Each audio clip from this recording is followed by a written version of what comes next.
Hi, my name is Randy Sykes. This morning I'm here to do a presentation on Lyme disease, the problems involved including testing, misdiagnosis, and just basically the whole cover-up, the reason this Lyme disease is being covered up and the truth never gets anywhere. We're going to start off with the Dearborn meeting, Second National Conference on Serologic Diagnosis of Lyme Disease. In there, the CDC wanted to know who had the best test. And Imagen Labs came, as you can see on your TV, Imagen Lab came in at 91%.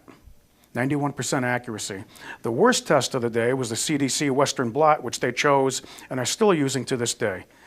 The CDC G-blot, IgG bands came in at 14% accuracy. That means 86% of the people that get tested for Lyme that have Lyme will test negative. Now you notice above that, the IgM blot is 59% accurate.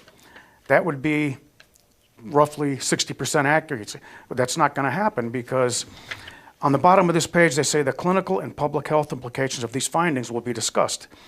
Now the IgM being 59% accurate, the CDC issued a statement, a positive IgM test alone is not recommended in determining active Lyme disease in a person. So here's another reason why too many people are going to be testing negative on this, because the current test is 14% accurate.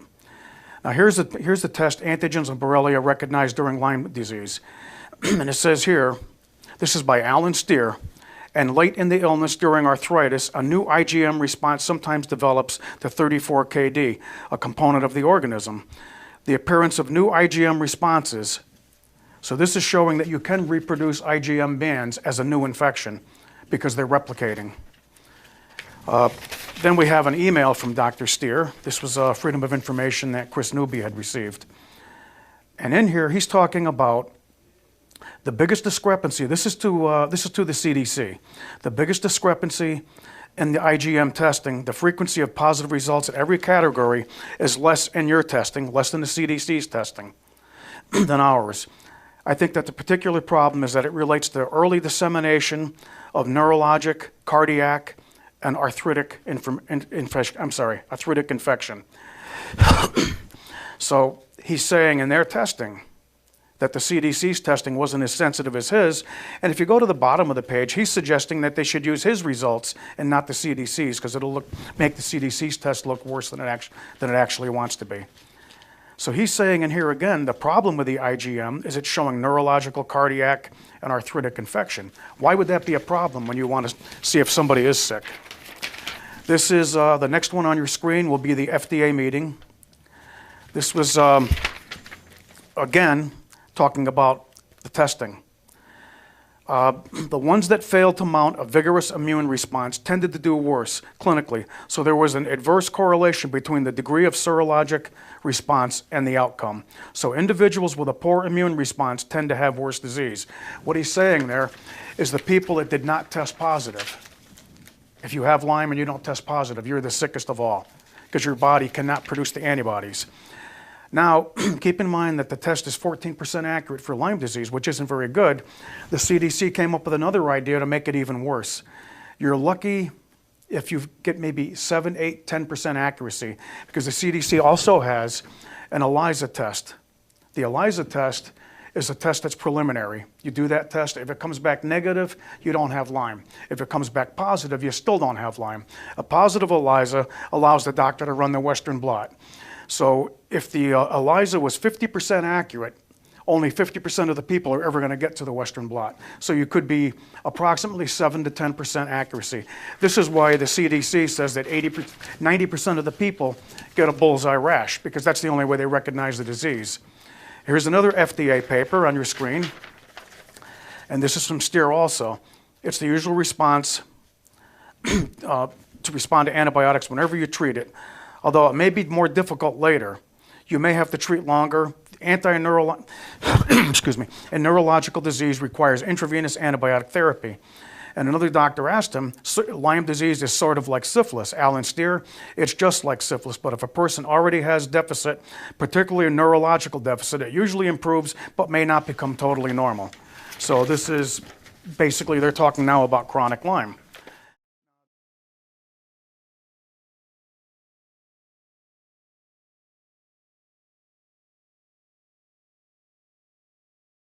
Now, these papers are going to be a little bit more upsetting. I read this one. This is Department of Defense Appropriations for 1970.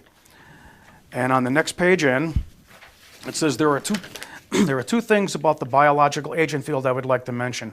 One, the possibility of technological surprise. Molecular biology is a field that is advancing very rapidly, and immunobiologists believe that within a period of 5 to 10 years, it would be possible to produce a synthetic biological agent, an agent that does not naturally exist and for which no natural immunity could have been acquired to. Now, the problem with this, they're shooting for a new biowarfare agent to come out within 5 to 10 years. 5 years would be Lyme disease, 10 years would be AIDS. If you follow further down on the page, within the next 5 to 10 years, approximately 5 years, at a total of $10 million, they could make this through the National Academy of Science. Now, to show how I can't even put it into words, how ridiculous this is, now they're talking, on the next page in this congressional hearing, they're talking about getting rid of stocks of nerve agents, biowarfare agents. These are bombs from World War I, World War II, Korean War, and the early part of the Vietnam War. They keep advancing on aircraft, so they don't have any planes to carry these bombs, even missiles. So they're talking about, on page 129 at the bottom, they're talking about transporting to a deep ocean disposal. And you go to page 130, the deep ocean disposal, they talk about what they have to get rid of. We have roughly 27,000 tons of chemical biological agents, 27,000 tons that they dumped in the ocean. That's scary. Now here's something that, this one relates a little bit more to infectious disease. It's biological testing involving human subjects by the Department of Defense. This was a subcommittee of human resources. And in the bottom of the next page, it's hard to read this one, it's kind of faint. They're talking about biological warfare agents. And the part that's underlined, the initial capacity for producing bacterial agents was later expanded to capabilities for providing, as I turn the page, providing toxins in addition to viral and rickettsial agents and the unique capacity for growing and infecting mosquitoes.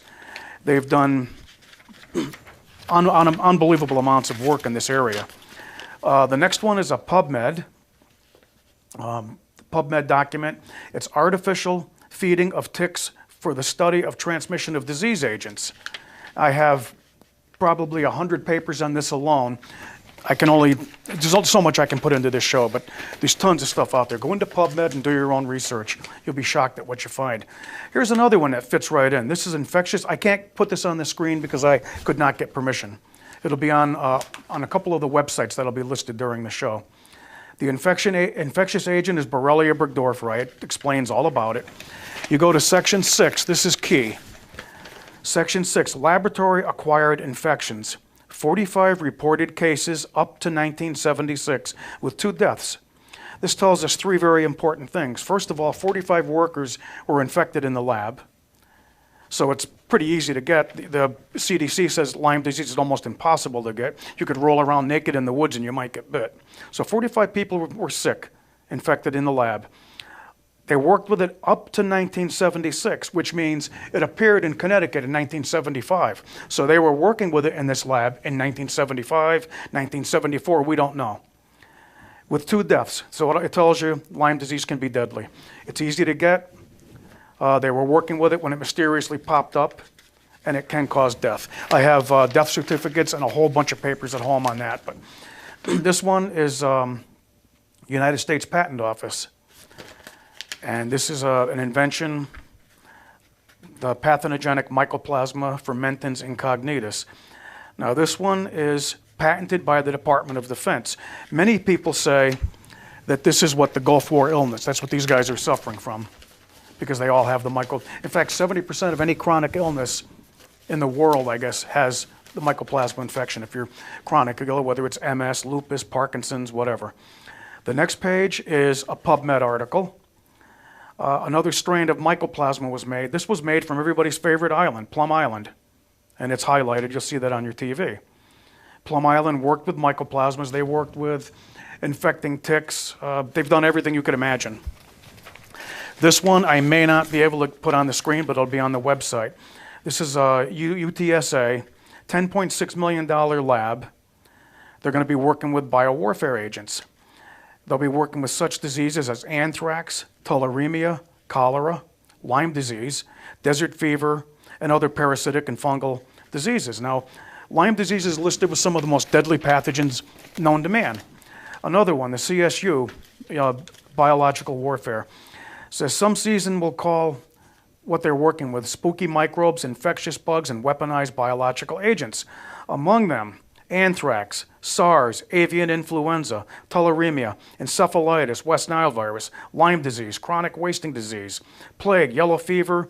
It just goes on. So what's the attraction with this Lyme disease if they tell you it's a cakewalk, it's so easy to get, so easy to cure, I'm sorry. Now, this is New England Journal of Medicine. They wouldn't even respond to me. But I have a paper here, The Long-Term Course of Lyme Arthritis in Children. The natural history of Lyme disease is not completely known. We studied the long-term course of Lyme arthritis in 46 children in whom the onset of disease occurred between 76 and 79, who received no antibiotic therapy for at least the first 4 years of the illness. Now, they're using the excuse that they didn't have a test, they didn't know what it was at that time. But the lab, I just showed you the lab they were working with, knew about it in 1975, 74, whatever. Down below, it says all 46 children had positive IgG antibody responses to Borrelia burgdorferi throughout the illness. So that's the Lyme bacteria. They tested positive for it. And later on, the people got sick, later on lingering, they had IgM responses. Were significantly higher than the IgG titers. Another reason why the CDC doesn't want to use the IgM. You can Google, I won't put this on the screen, you can Google this one. This is the Tuskegee timeline. Go into Google, type in Tuskegee timeline. This is an experiment that the CDC did on the black Tuskegee soldiers. This went from 1932, ended in 1972. And the experiment ended when they died. When they died, the experiment was done. And when this came out, the news media finally caught on to it. Now that we're talking about Plum Island and experiments and whatever, the next thing on your screen is a paper from the Federal Bureau of Investigation. They were investigating a man named Eric Traub. Eric Traub had bought some land in Maryland. He was putting fuel tanks in, underground fuel tanks. I believe he had a generator.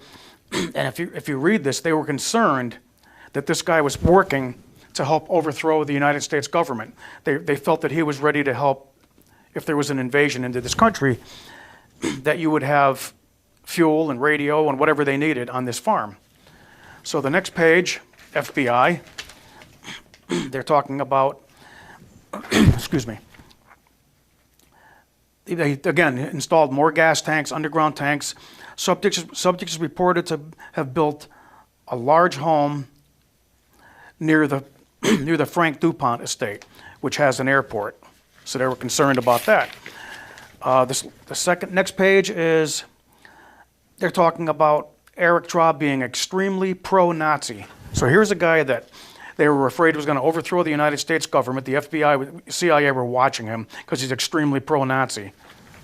Here's the papers that they brought him into the country to work at Plum Island. His job there was, one of the main things he did was infecting ticks.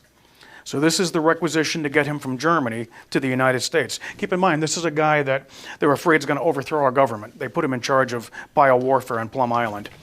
The next one is his photo, the National Defense Program, his photo, and his fingerprints when they brought him into the country. This is interesting. As you can see on your screen, I posted a $20,000 reward in 2003, I think. I canceled it. I pulled it in 2006, 2007. But it was interesting to see the emails that were generated. Again, thank you, Chris Newby, for the Freedom of Information emails that she filed, which took 5.5 years for her to get them. They had to censor everything. And in there, they're talking about the $20,000 reward. They were upset with me because I posted a reward. The only reason I did that was hoping the news media would say there's got to be something going on here. This guy's putting up 20 grand saying Lyme is not easy to cure. And I was really hoping the news media would do something, but they didn't. That was a big failure. So Hank Fader, we demanded that Hank Fader show us the test that they used to diagnose Lyme to say that Lyme is cured. That's why we were out there. We wanted him to come up with come up with a sign. I'm sorry, my brain's a little tired. They wanted him to come up with a sign, paper, document, whatever, explaining that Lyme is easy to cure. See what they're using, because we've already proven the Western blot is nothing. So this is from Phil Baker about the $20,000 reward and the protest at UConn. Why not take this as an opportunity to challenge them to provide unequivocal evidence to show those who believe that they have late chronic Lyme actually have a persistent Borrelia infection? Well, Phil, does it really matter if you have a persistent infection or chronic Lyme? That's like calling somebody a chronic alcoholic or a drunk. You still have an infection and you don't have a test to prove it.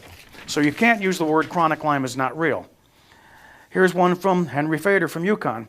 I think the key is to not debate the chronic Lyme disease science with the patient. We cannot prove the patient does not have chronic Lyme disease. So he's admitted we have no test. This is from Derlin Fish.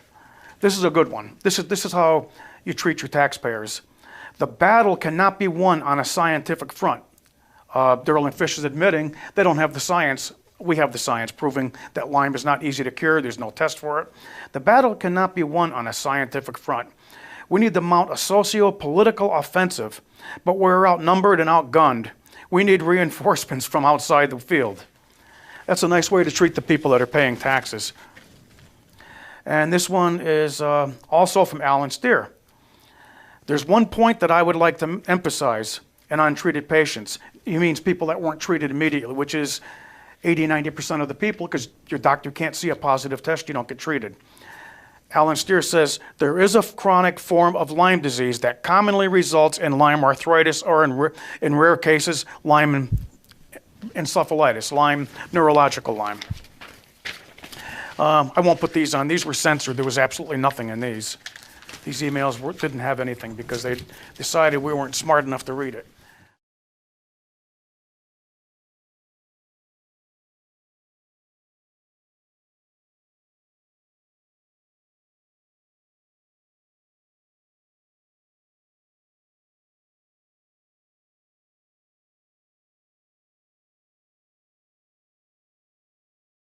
The next person to talk to us, Dr. Phillips, if you could go now. Thank you.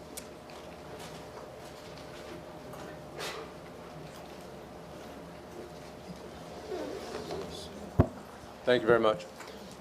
I've been asked to comment specifically on the persistence of Lyme bacteria in patients who've been treated. Certainly there are many aspects of Lyme disease which remain highly controversial, and diagnosis and treatment are among the top two.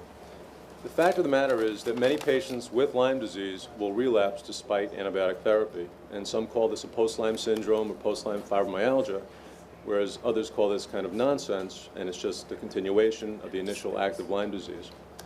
A couple of very conservative authors, including Dr. Steer and Siegel, have evaluated patients with so-called post-Lyme fibromyalgia.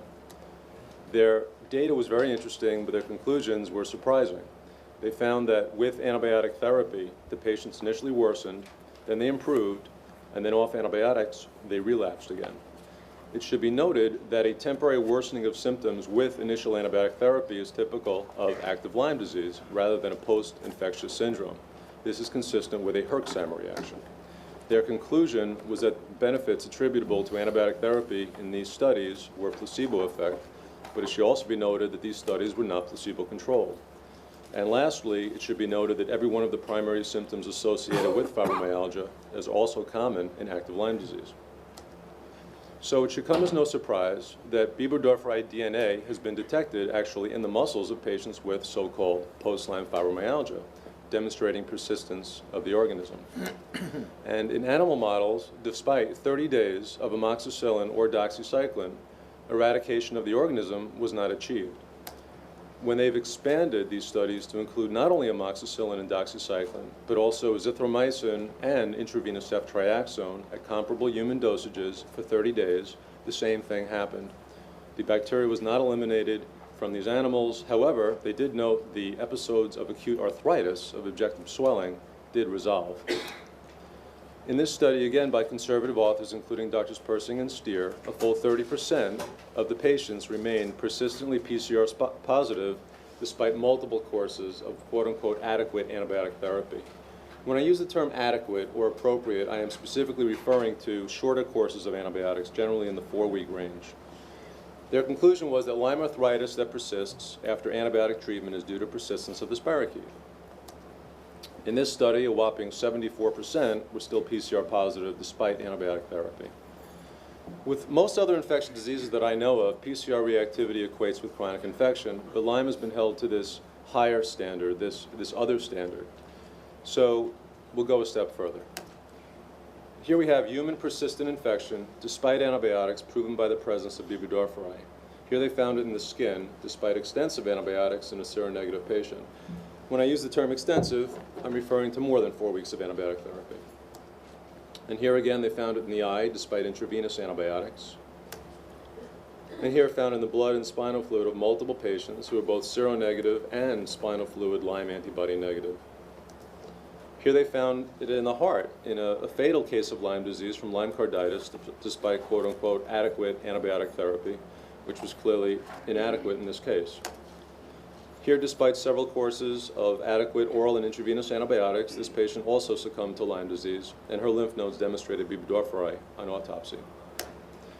Here they found it in the joints, despite, quote, adequate antibiotic therapy, both oral and intravenous, also by conservative authors, including Schoen and Steer. Here again, they found it in the spleen despite intravenous antibiotics. And here again in the joints, despite antibiotics. And here, despite 7 years of multiple trials of antibiotic therapy, Lyme arthritis persisted and spirochetes were documented in the synovium and synovial fluid. So, with PCR data, with histopathology specimens, which demonstrate the persistence of the organism, that should be enough to prove chronic infection in chronic Lyme disease patients. But again, Lyme has been held to this other standard where isolation of the live bacteria is what's been required. And that's been accomplished, as difficult as it has been to culture B. burgdorferi from patients with disseminated disease. Here they cultured it alive from the skin in early Lyme disease, which most people think is easily treatable, and this was despite antibiotic therapy. Here again, cultured from the synovial fluid, despite antibiotic therapy. Here cultured alive from spinal fluid, despite intravenous antibiotics, which clearly achieve high levels of bactericidal antibiotic levels in the spinal fluid. Here they have multiple cases presented whereby the bacteria was cultured alive from the eye and the spinal fluid, despite antibiotics in seronegative patients. Here multiple cases were presented again. Another study, despite antibiotic therapy, cultured alive from the skin and spinal fluid in seronegative patients. Here again, cultured alive from the blood, despite extensive antibiotics in seronegative patients. And here again, cultured alive from the spinal fluid, despite antibiotics in seronegative patients. And I include this study because this patient was initially Lyme serology positive and then went negative despite progression of the disease. And the bacteria was cultured alive from the ligaments despite oral and intravenous antibiotic therapy. And I use it as a stepping stone to say, well, you know, how useful are serologies in following the progression or lack of progression of the disease? They don't seem to be all that useful at all. And in this study of, again, conservative authors from Westchester, found that 68% of patients became seronegative after antibiotics, yet 62% of these patients were persistently symptomatic.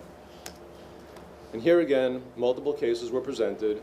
Bibendorf cultured alive from the mitral valve of the heart, skin, and joints, despite oral and intravenous antibiotics in seronegative patients. And here again, cultured alive from 91% of patients, despite being seronegative in 94%, and despite having had 6 weeks minimum intravenous antibiotic therapy in all. So how does this affect, treatment durations? Well, in this study, they have found that after 2 months of treatment, roughly 1/3 of the patient's conditions improved, and after 3 months of treatment, almost 2/3 of the patient's conditions significantly improved. The results here, I quote, they say this support the use of longer courses of treatment in the management of patients with chronic Lyme disease.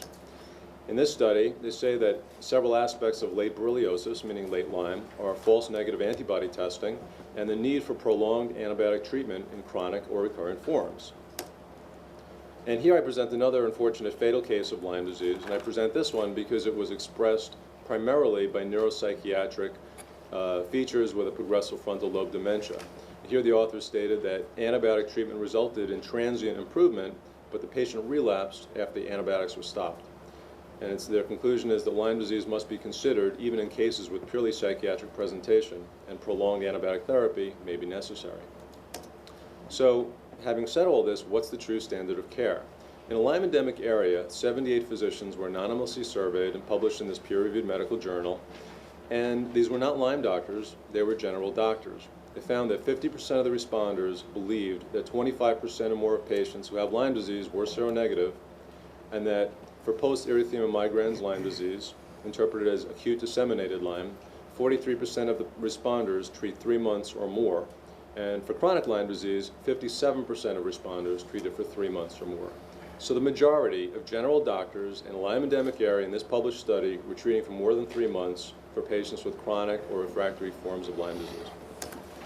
In summary, I say that there are numerous medical studies that demonstrate that chronic Lyme is caused by chronic infection.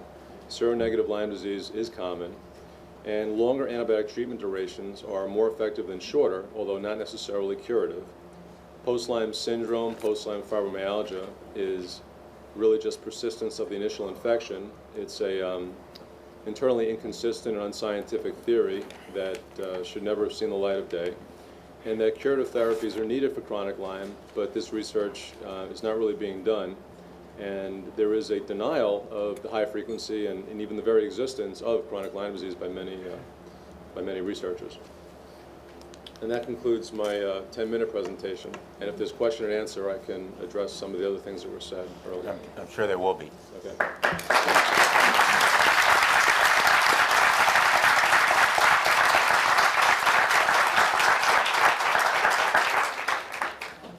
With respect, I would like to make an observation that many of these papers are written by the same authors. And I would not like the lay people in the audience to get the impression that this is a series of perhaps 24 papers written by 24 different groups or individuals. And I think that you will have to agree with me, sir, that many of the authors are the same in many of the papers. I actually would not agree. We can go over them right now. I don't agree. If you well, like, I noticed Dr. Danta's name is there several times. Let's go over them. Perhaps I've misread them. Dressler, Steer, Persing. That's the first one. Okay. Second one, we have Bear, Zhang, Bear. That's the second one. Different, clearly. Here we have Liegner, Shapiro, Ramsey, Halperin. I mean, okay, clearly different. Meyer, Blatz, Gauss, Spenker, Weidman, all different authors. Henger, Halinska, Daskel, Gabuski, Hankova, Horacek, Vizluzil, and Hablasova. Different authors. Where I don't see actually one similarity yet, sir. Reimers, why don't we go DeKoning. through the whole group? Yeah, of course, but you made a statement which I'm replying to. Reimers, DeKoning, Newbert, Priak-Mersick, Koster, Mueller, Felber, Pongratz, and DeRay. Kirsch, Rubin, Steer, DeRay, Winkelstein, and Norden. Schoen, Aversa, Ron, and Steer. Semino, Azzolini, Tobier, Pesce. How many do you want me to go through? I'd like to see the whole group. Okay. Hulinska, Votipka. Now, Halinska's appeared before. Yes. Is that not correct? She has, and so has Steer. And let me just say, Dr. Linsky is a very well-published article, I'm not researcher. saying that, I'm just saying, just- let's very continue. Perhaps respectful. I've misinterpreted the results. Okay. Badafrano, Combs, Enzenauer, Fitzpatrick, I don't remember those names before. Sturl, Priyak-Mersick, who had appeared before. Chimperman, Rosick, and Masbaran and Jarab, I don't recall those. Schmindy, Hunziger, Musli, and Schab. I believe Hunziker appeared someplace earlier on, but This is I won't argue absurd. the point. Go ahead. What about Steer? It's not even that. You know, there are researchers who have published multiple times in the field. It's not uncommon to see them in 1 or 2 publications. We're not. I'll quoting. stop by. We're gonna, do we, That's just an absurd comment. I mean, you know, I can go down the whole list if you want me to. let me just say, since we're somewhat pressed for time, is your presentation, Dr. Phillip, in written form? In other words, can we make it part of the record? 'Cause Yeah, that there are will- several things that you can make part of the record. Great. And because I was limited by time, I will give I you appreciate that. something that also documents persistence of infections, actually 71 references by many different authors. Also, I would include, Dr. Zemmel very accurately referred to a Klempner study which had shown that there wasn't a demonstrable benefit to retreatment in patients with chronic Lyme. The International Lyme Associated Disease Society has a position paper on that. I'm the lead author. It's 16 pages long. That study, in my view, is highly flawed, and we critique that. And also, the ILADS has just been published, their new treatment guidelines for the management of Lyme disease. It's just been published in the peer-reviewed journal Expert Review of Anti-Infective Therapy, and it's hot off the presses, and I will also include that as well. Thank All you. right, let's move on. I just want the audience to get an idea that they're not all the same place.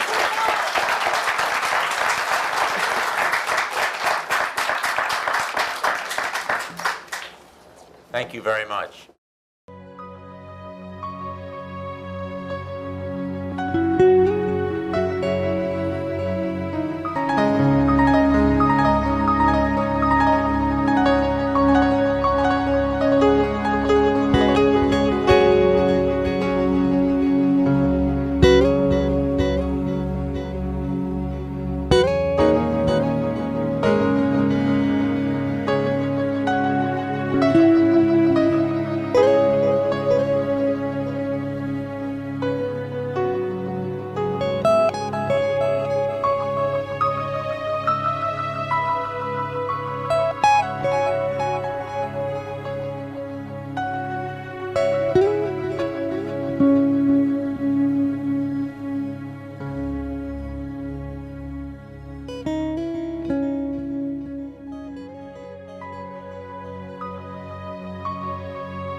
Now, I've got a few papers here.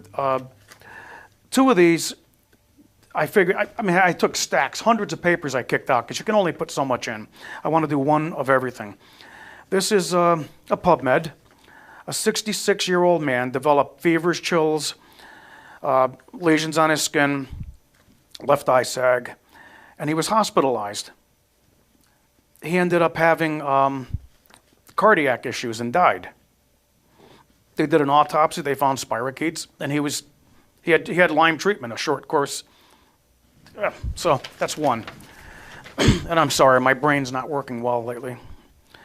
Here's another one where they did a study on mice, and they did an autopsy or whatever you do on animals, and the extended results, previous studies, the ceftriaxone, indicating that antibiotic treatment is unable to clear persisting spirochetes, which remain viable and infectious but are non-dividing or slowly dividing. So here again we have another case of treatment failure, and we'll get to that in a minute. Now, my father died from dementia 10, 12 years ago, and he was covered with ticks. We're down in Rhode Island. He must have had 200 ticks on him. And at that time, just brush them off. They can't hurt you. So I kind of wanted to put something in for dementia too. This was a guy, he was expressed clinically progressive frontal lobe dementia.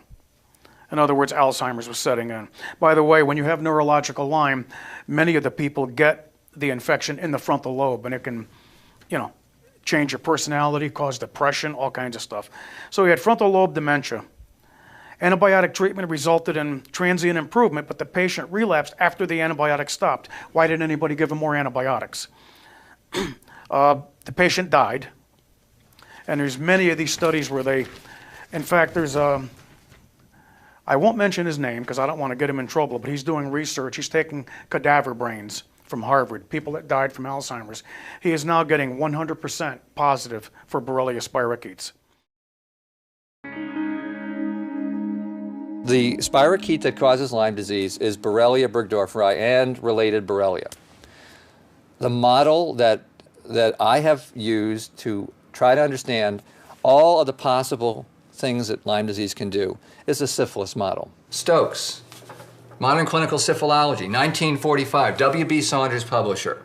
It gets into every organ system of the body, and there are chapters on manifestations in the skin, manifestations in dead babies, manifestations in the bone, manifestations in the brain, and particularly dementia, because dementia and syphilis was general paresis, and general paresis is as close as you could come to a carbon copy of Alzheimer's disease. The diseases are exactly the same. If a spirochete, syphilis, could cause dementia, why couldn't the Borrelia spirochete, over a long, long, long period of time, cause Alzheimer's disease? I extracted DNA from 10 Alzheimer brains that came from the Harvard University Brain Bank. These are the Harvard brain DNA extracts in this tube. Using molecular methods, I was able to find the DNA of the spirochete, which causes Lyme disease, in 7 out of 10 of the Alzheimer brain specimens that we received from Harvard. That's incredible.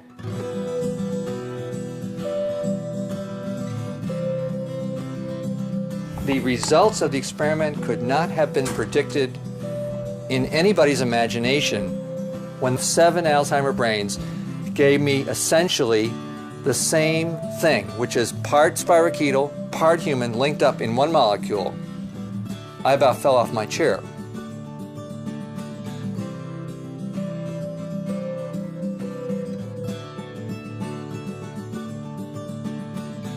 If my dream comes true someday, that will redefine the practice of medicine. That will redefine the lives of millions of people.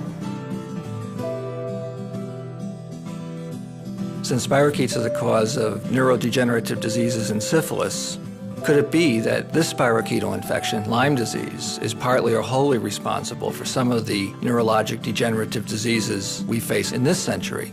Alzheimer's, Lou Gehrig's disease, Parkinson's disease, multiple sclerosis. Those are named conditions for which no cause is now known. Here's one, ALS-like sequence in chronic Lyme. A woman was diagnosed with ALS. Later on, they found out she had Lyme disease, started treating her, and she improved. By the way, ALS is not, the recovery is not good from ALS when you have Lyme. Joanne Whitaker said ALS was advanced Lyme symptoms. And there's one here on fetal death. This is a United States patent. We can show this one. This is fetal death where the woman, case of maternal fetal transmission of Borrelia burgdorferi, resulting in neonatal death has been reported. I mean, this is not new stuff. Borrelia burgdorferi in a newborn despite oral penicillin for Lyme during the woman's pregnancy. Baby was stillborn, but this was throughout her pregnancy. She was given a low dose of antibiotics. How did the baby get Lyme? How did the baby get bitten by a tick? My name is Elise Brady Moe. I have chronic Lyme disease. 3 years ago, I was misdiagnosed with rheumatoid arthritis by my primary care physician because I had migrating joint pain. I never saw the tick, and I did not have a bullseye rash. Luckily, as my own health advocate, I did more research and I obtained a second opinion. 2.5 years ago, I was given a clinical diagnosis of Lyme disease from a doctor who understands tick-borne diseases and who uses a lab that is proficient in identifying the antibodies created by the Lyme bacteria. I was treated with 7 months of oral antibiotics before I decided it was safe to try and conceive a second child. We had intentionally postponed having a second child until we felt we had done our best to rid my body of this dangerous bacteria. I conceived our second child in March 2002 and entered the pregnancy feeling confident we would have a healthy child. The 15-week ultrasound showed a healthy baby with a strong heart, and all its organs were functioning normally. At 16 weeks, the remaining test results were all wonderful. At 18 weeks, I sensed something was wrong. My instinct was correct. Our baby boy was dead. While waiting for surgery the next morning, I came out of shock, and I began wondering about the Lyme disease. I had read that Lyme disease could cause miscarriage, but there was no evidence to prove it. I called my Lyme doctor in a lab skilled in detecting the bacteria so I could determine how to test the fetus and the placenta for the bacteria. I took the information to the hospital, and just before the surgery, I insisted that the OB obtain enough tissue for a separate PCR test for the Lyme bacteria.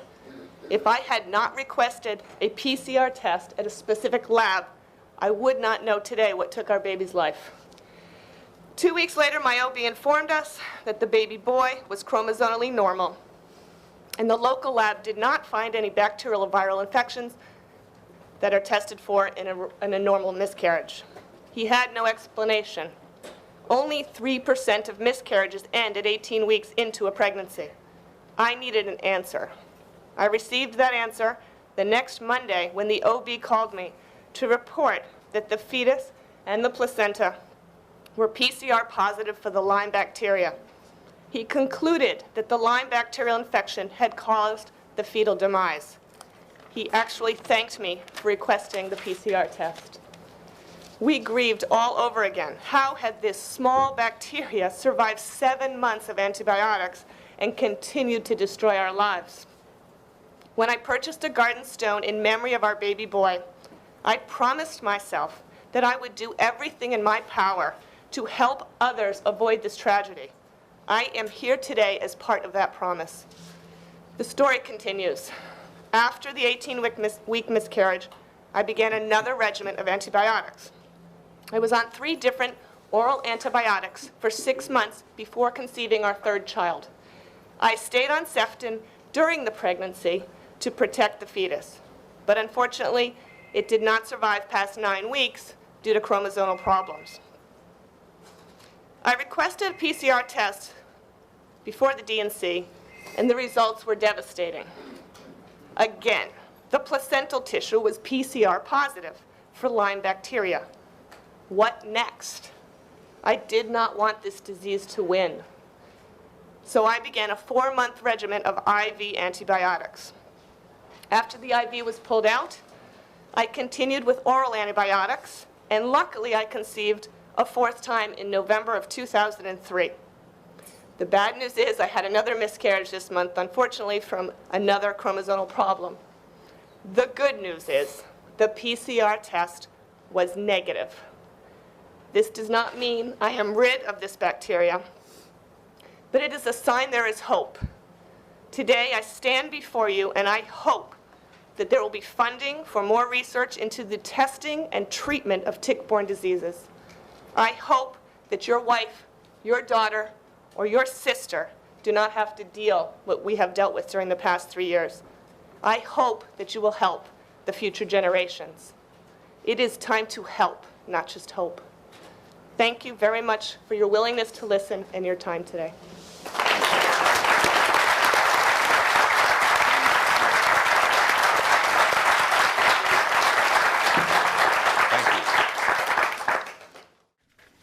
And here's one. This is from the Wayback Machine. I had to hunt to find this one. Multiple neurologic manifestations of Borrelia burgdorferi infection, Lyme and MS. People diagnosed with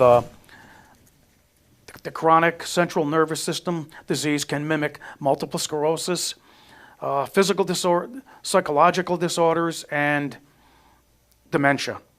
So here again, we have so much information, and I can't put it all online. So we're going to have, there's 2 websites you can go to. And I'm sorry I'm not having a good day today, but there's 2 websites you can go to. And one is the lymeconspiracy.net. The other is ctlymeriders.com. They will be on your TV screen.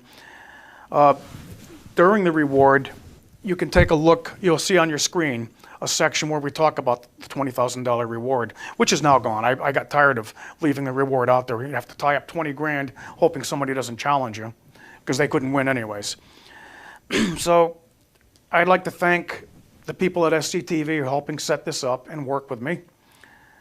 And this is probably the last thing I'm going to do. I've tried everything. I was on True TV with Jesse Ventura in 2010. The show was censored and watered down, and then his show was canceled after that. It came on for 1 year, and it's been gone. So they've had a lot of problems with censorship. I was told Homeland Security and Congress censored the show. Just another thing, you know, I think the main reason people get Lyme disease, the benefit to it, is death doesn't come as such a disappointment, because you're living in hell, you have no quality of life, and everybody's denying you even have a problem. You saw everything in this testing, and I have more. I mean, getting information on Lyme disease is like getting a drink from a fire hydrant.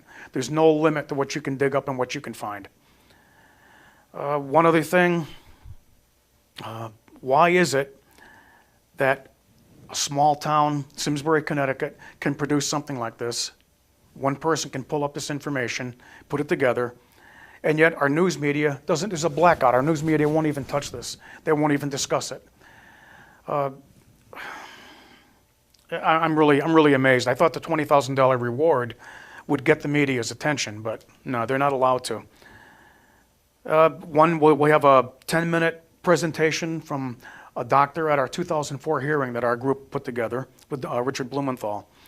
It's a 10-minute presentation on treatment failure, and it's all different doctors. So it's not just me saying this or 1 or 2 other people.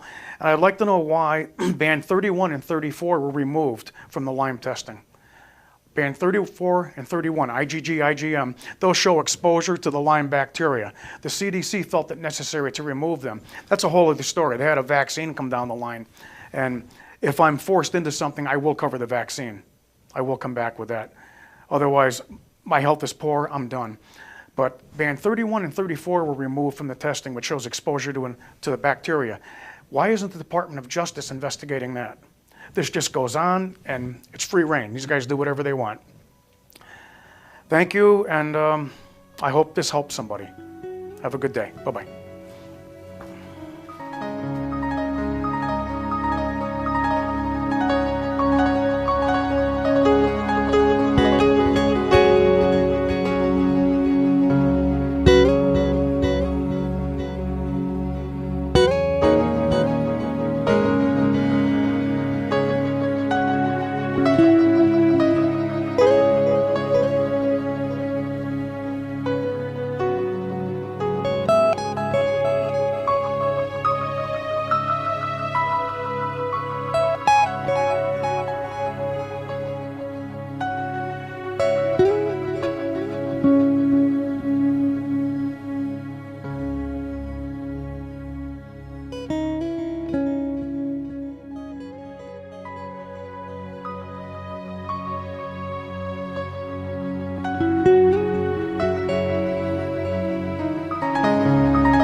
Funding for Simsbury Community Television is provided in part by contributions from viewers like you.